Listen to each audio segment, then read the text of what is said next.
it is my view that Trump is going to declare victory one of these days, saying that he had killed the Ayatollah, he has killed his successor, Iran's navy has been sunk, its missile-making capacity is no longer there, and the nuclear program has been obliterated once again.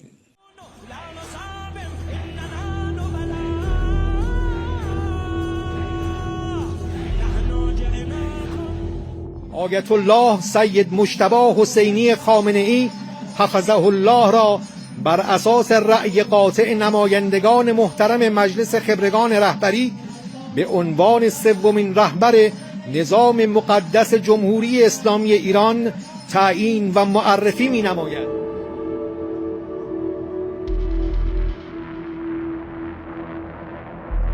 I was in Iran 1976 to 79.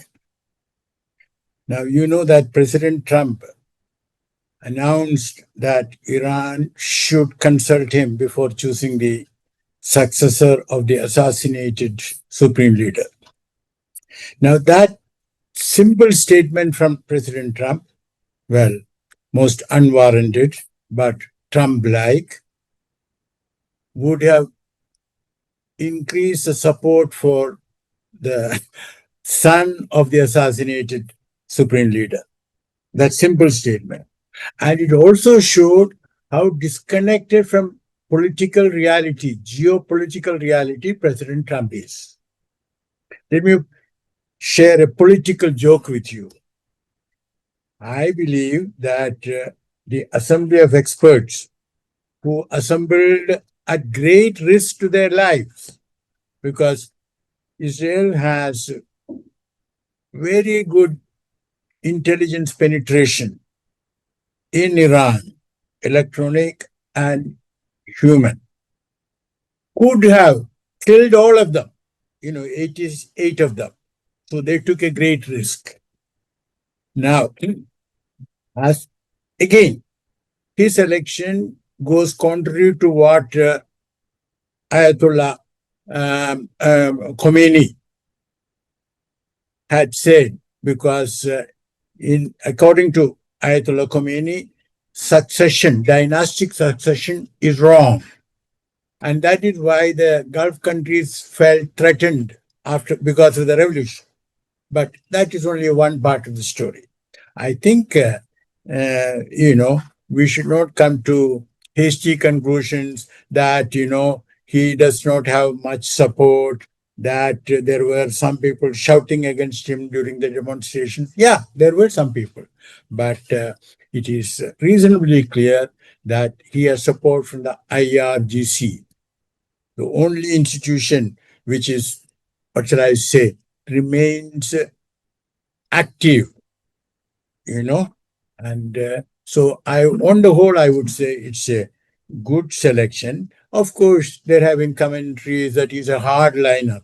But tell me, if you are bombarded right and left, day and night, do you expect someone who publicly wants to beg the United States for ending the war to be elected? No, such people who say such things do not understand their Iran.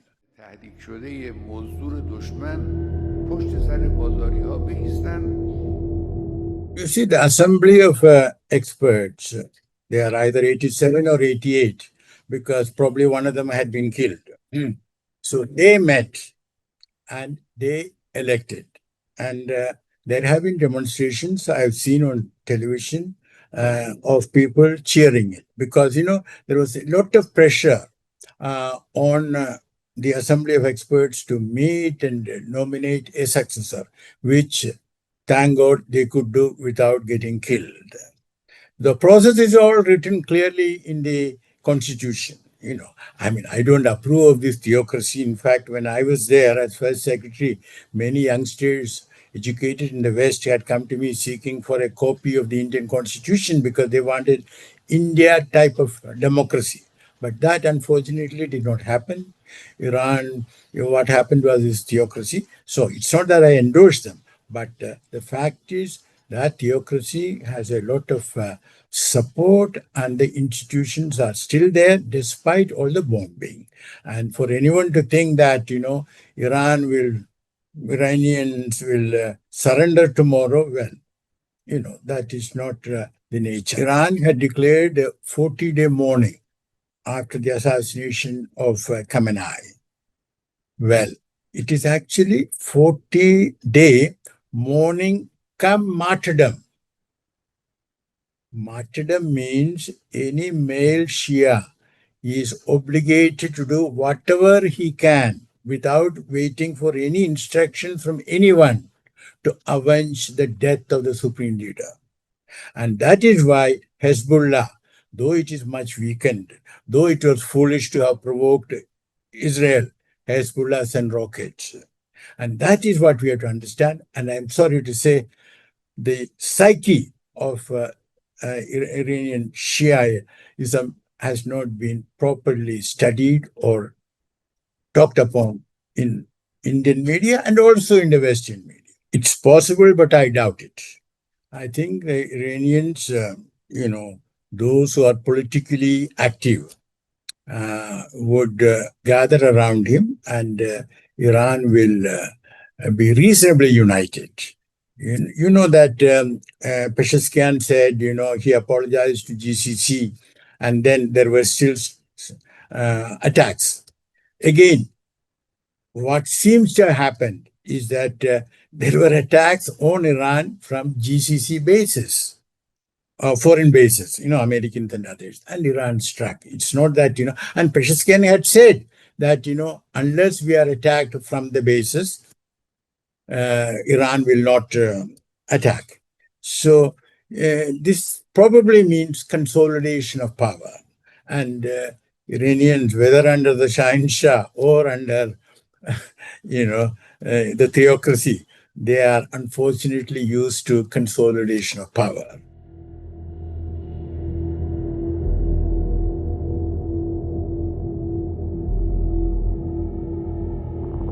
Iran has a new supreme leader. It's Mojtaba Khamenei, a son of the slain supreme leader Ayatollah Ali Khamenei, whose death on February 28th in an Israeli airstrike kicked off the Israeli-American war that has spread across the wider Middle East. Now, Mojtaba Khamenei is believed to be 56 years old and thought to be more hardline than his father, and he comes into power as Iran's theocracy faces perhaps its greatest challenge yet, this ongoing war that has seen sites across Iran destroyed, as well as Iran's paramilitary Revolutionary Guard, its Air Force and Army targeted and just pounding airstrikes.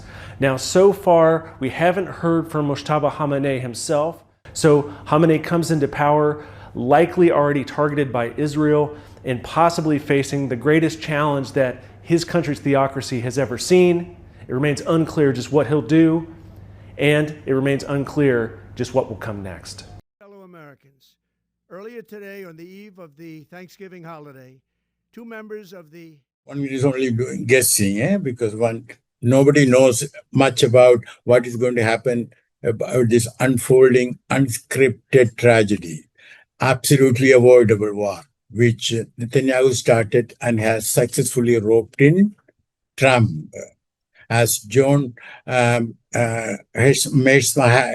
said, the Chicago professor, that Trump has walked into a war which he cannot win. So, very briefly, the answer is that in the coming days, Israel and America will strike harder and harder, and Iran will retaliate to the extent it can. But it is my view that Trump is going to declare victory one of these days, saying that he had killed the Ayatollah, he has killed his successor, Iran's navy has been sunk, its missile-making capacity is no longer there, and the nuclear program has been obliterated once again. And now I'm declaring the ending of the war. Now let the Iranian people take over. And Trump is likely to do it before he meets with Xi Jinping.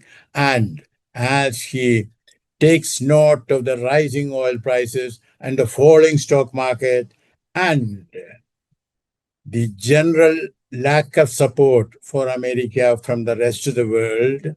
Look at UK giving support in a way, in a very reluctant manner, and Trump sort of rebuked him. You're joining the war after we have won. So likelihood of Trump declaring victory is reasonably high. Let us hope it will be done not tomorrow but yesterday. Yes, in regard to the nuclear program, we all, again, this has not been highlighted in the Indian media, we all have to listen to Omani foreign minister who mediated. He said that, mark my words, Iran had agreed to zero enrichment, had agreed to zero stockpiling, down blending, that is transforming the uranium it has into a state where it can never be used for weapons purposes, and last but not the least, it shall never ever seek a bomb. And that is why the Omani foreign minister, after briefing the vice president Vance, was shocked when the firing started.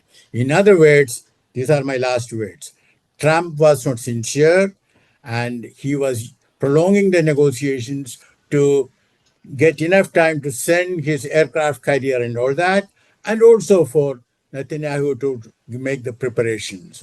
He did it in June, he has done it again now. Well, diplomatic negotiations with the Trump administration can at times be a charade. And last point, his interlocutors, that is Steve Witkoff and Jared Kushner, had no idea of nuclear matters. They were absolutely uninformed about it, and they were not capable of studying. And don't forget, they were never supported by any professional diplomat. This is Trump's style.